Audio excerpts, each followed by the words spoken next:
உலகத்திலேயே தமிழனுக்கு கண்டு இருக்கக்கூடிய ஒரே ஒரு அதிகாரம் வாய்ந்த இடம் என்று சொன்னால் தமிழ்நாட்டின் முதலமைச்சர் பதவிதான். அப்ப அந்த இடத்தை பார்க்கணும். அப்ப அந்த இடத்துல யார் இருந்தது?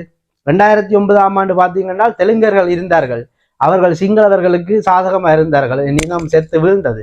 அந்த இடத்துல ஒரு தமிழன் இருக்கவில்லை என்ற ஒரு கோபமும் மாதங்கமும் எல்லா தமிழர்களுக்கும் இருந்தது. அந்த கோபம் கிட்டத்தட்ட அங்க பாத்தீங்கன்னா சினிமா பலவீனம் இருக்கு. இன்றைக்கு நடிகர் விஜய் மாதிரி, அன்றைக்கு எம்ஜிஆர், அதை தொடர்ந்து ஜெயலலிதா, அதை தொடர்ந்து சினிமாவில வசனம் எழுதின கலைஞர், அப்படி சினிமாவை தொடர்ந்தவர்களே அங்கு ஆட்சி செய்து கொண்டிருந்தார்கள். அப்ப சினிமாவே அங்கு ஆண்டு கொண்டிருந்திருக்கிறது, பலவீனமே ஆண்டு கொண்டிருந்திருக்கிறது. சரியான கொள்கை ஆளே இல்லை. அப்போ ஒரு சரியான ஒரு கொள்கை தேவை. எங்களோட தலைவர் போல, அந்த நிழல் அரசாங்கம் போல ஒரு அரசாங்கம் அங்க அமைய வேண்டும் என்று சொல்லி கனவு கண்ட இளைஞர்கள் அங்க பல. அந்த காலகட்டத்துல தான் செந்தமிழன் சீமான் என்ற நாம் தமிழர் கட்சி கொண்ட தொடர்ந்து வழி நடத்துறேன்.